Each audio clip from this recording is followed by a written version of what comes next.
It was a blood elf fire mage. So yeah. For those who don't know the Medea thing, Medea was a character from the story Jason and the Argonauts. She was the daughter of a, to the Greeks, foreign king. Don't know, where she was meant to be from, but she, at least I think it was a foreign king. Could have just been another Greek city-state, but I think it was another country entirely. But anyway, she fell in love with him due to Aphrodite's meddling, and she assisted him in his trials to get the Golden Fleece. These trials consisted of taming fire-breathing bulls, planting dragon's teeth, and then dealing with the ensuing mob of enemies. The dragon's teeth would sprout into warriors, and they would have killed them, except he tossed a rock and made them think another guy threw a rock at them, like a member of their horde, and they all started kicking the shit out of each other.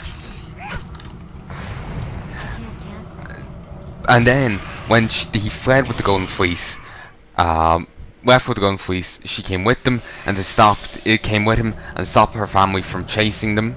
She proceeded to chop up her brother and throw him into the sea. The Greeks believed that if, you weren't buried whole, you'd be missing parts in the afterlife.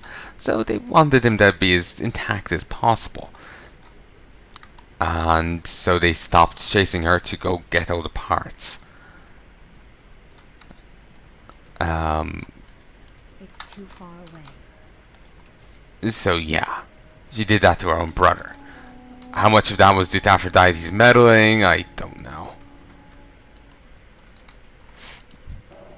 But Jason then married her.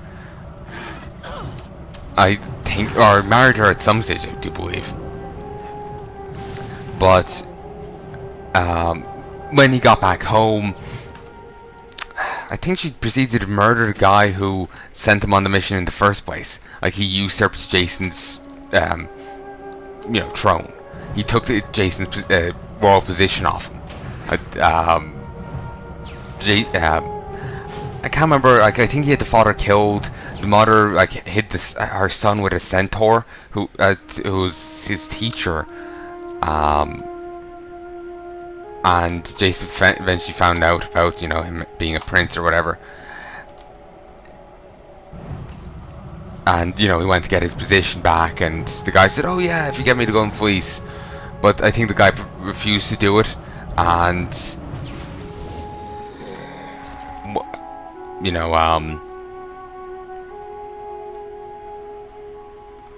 she, tricked his daughters into cutting him up. If I remember the story correctly, she had a goat chopped up and tossed into a pot of boiling water, and out popped a young lamb. She just de-aged the goat and resurrected it. So she, after doing that as a proof of her power, she had the girls do the same to their father, but instead of resurrecting him, well, the pot just quite obviously turned red with his blood. Well, I presume it turned red with his blood, but the point is, he didn't resurrect. They just killed their father. So yeah, killing the guy got her and Jason chased out of the place. They settled in another Greek city-state, but Jason decided, even though he swore to stay true to her or marry her and all that, due to the fact she was not a Greek citizen, or she wasn't Greek herself, his oaths didn't matter anyway, so he could break them. So he proceeded to break his oaths with her, and went off to marry a princess of, that's the Greek city-state he was presently in. and that pissed her off. She ended up, well, getting her vengeance on them. Her vengeance being, oh no, I know, I'll murder my sons to get back at him. Oh, and I'll murder the princess and her father. It was, yeah. She also proceeded right off in a chariot, being pulled by dragons. Because she's, you know, the granddaughter of the sun god, Helios. Yeah. She was a little crazy. And the chorus kind of went along with it until she was about to stab her sons to death. Then, maybe I was being a little harsh on them, but they seemed to kind of almost half-heartedly try to stop her. The chorus is not really meant to intrude in the story, but I know. They did more than the normal chorus I'm used to. The chorus I'm used to is from Romeo and Juliet, where they just narrate in 2 scenes, or maybe 3, and that's it. This chorus did converse with Medea. They were a bit more part of the story than the only other chorus I've experienced with. The other chorus is basically like a narrator of a tale that never gets involved. This chorus was a narrator that gets involved but does little when, you know, when they had an option to do something. Or maybe I'm still being unfair, the door was blocked or locked. It's also weird, I'm probably going to touch on a sensitive topic here, but fuck it, I feel like saying it. Our teacher kept insisting it was a feminist play. Which is, well, I suppose it depends on your feminism. I've seen some women apparently say, you know, there's a special place in hell for women who don't side with women because they're women. But that's exactly what the chorus does. They side with Medea against their king solely because she's a woman. And then the chorus is a group of women. Medea gets forced out, I should have said this, by the king because I guess he knows what she could do. And since Jason's marrying his daughter, he wants to make sure she stays safe. Certainly it's not nice that, you know, oh, you're a bit of an arse. You're a murderous arse. I'm going to force you out of my place. But he was right. In all honesty, she proved him right. He was a bit too nice. He let her stay for a day to get her affairs in order. Because she had 2 sons to take care of. And she needed to sort out a place to live. Where she could go. So, but she, within those 2 days, she sorts that out. Kills her sons and him and his daughter. The chorus only, you know, it's.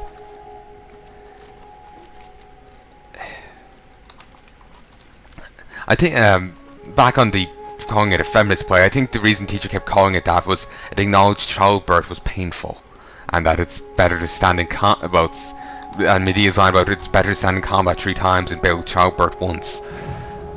I suppose it's the case of, at least, you know, with combat you can avoid pain. Can't exactly in childbirth. There are painkillers, but you have to get it at the right time and all that. But I suppose, I don't know. Both are shit. Let's word it that. Let's go with that. It's, and again, maybe it comes down to your feminism. Maybe it's you know, women must side with women for the sole reason they're women. Then yeah, apparently that does exist. It's very strange. More of a people are people kind of person, you know. Side with a person because you agree with them. Anything else seems illogical. Or less that you agree with them, but like, you don't need to agree with them on everything. Like, I may acknowledge someone's a bit of an arsehole, but I may agree with them on one issue because they're right on that one issue. They're still an arsehole. Like, there's this guy, he's big on Twitter and in certain circles, Milo and I can't pronounce his surname, but he works for some right-wing newspaper or website, American right-wing, I think. Not a big fan of the guy. He just seems a little bizarre from the articles I've seen from him. But people are saying apparently he's big on free speech. And yeah, that's a good thing to be. Like I can agree on him there, if that's indeed accurate to his position. Over the last few months, I've been seeing a lot of people making shit up about people's position. Like, I remember seeing Ice-T, he was like saying, fuck the media. Like, he was kind of found out the Gamergate thing, and his stance was, fuck the media, and, I'm on your side, gamers, kind of thing. And some person within the media, some journalist, apparently, I've seen a screenshot of it, I didn't confirm the article, saw him saying this and thought he was saying not that the media can go fuck itself, but that the gamers can, he was telling off gamers instead. It was very bizarre. Very, very bizarre.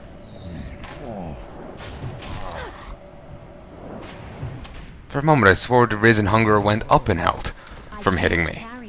But whatever. Also, inventory is full.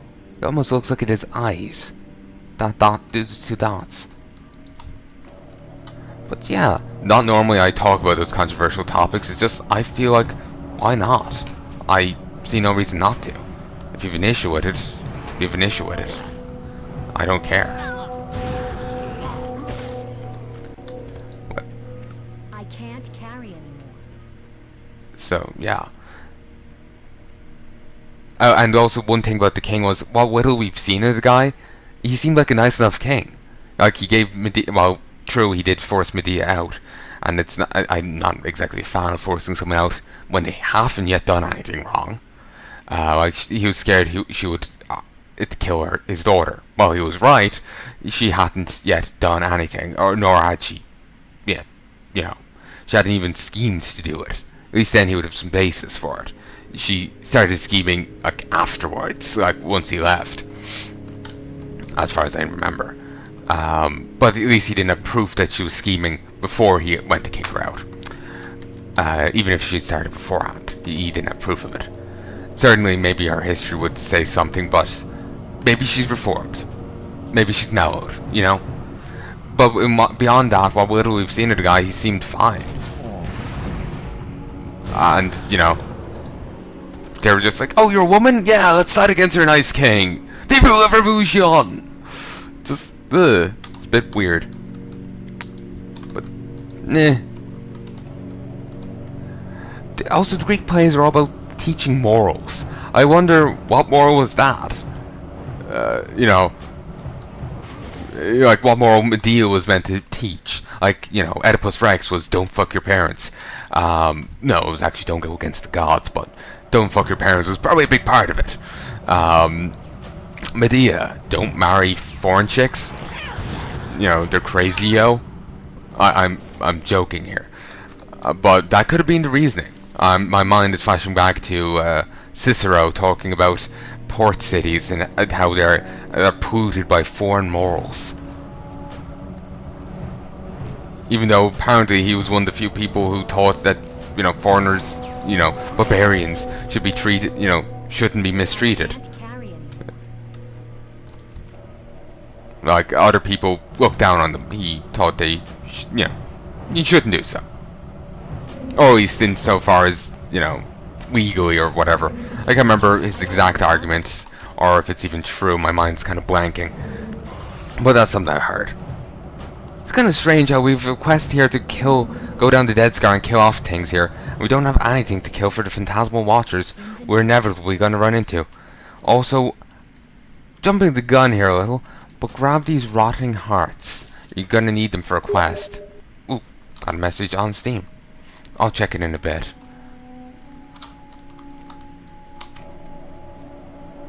So, if you got any hate mail to send me for the last conversation, please contact your local congressman.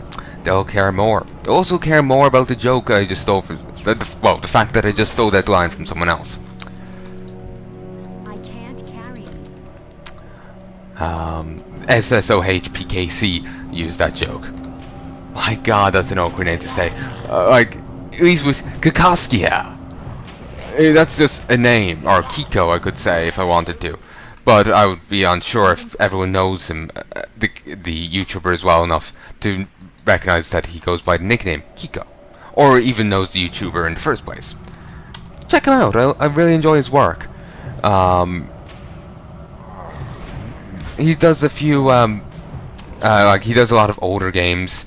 I'm actually currently watching his playthrough of. Well, and when I say older games, he's not exactly running around playing Doom, but he's not exactly running like the newer Doom.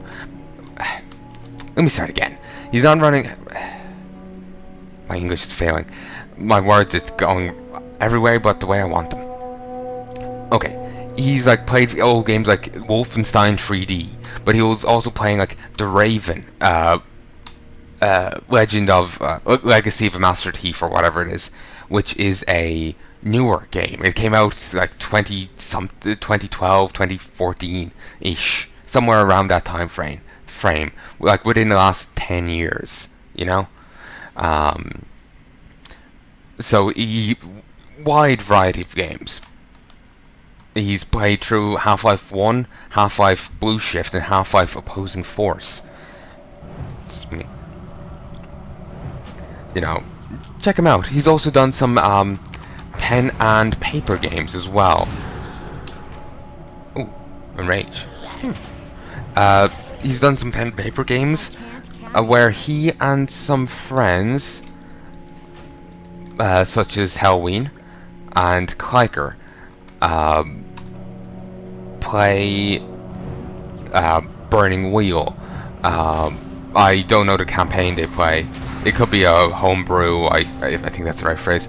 One that Kiko came up with, or one of the other people on the show came up with, or it could have been a official campaign. I'm unsure. They also do a Cthulhu one, different things. They also did one set in space. I can't remember what that's called. They, due to vast variety of schedules, they're a little unreliable when they come out, and a few series, I think, are cancelled. They haven't had a part release in quite a while, but certainly they're still enjoyable for what is there. I actually, knowingly, I still haven't finished what they have of Burning Wheel, and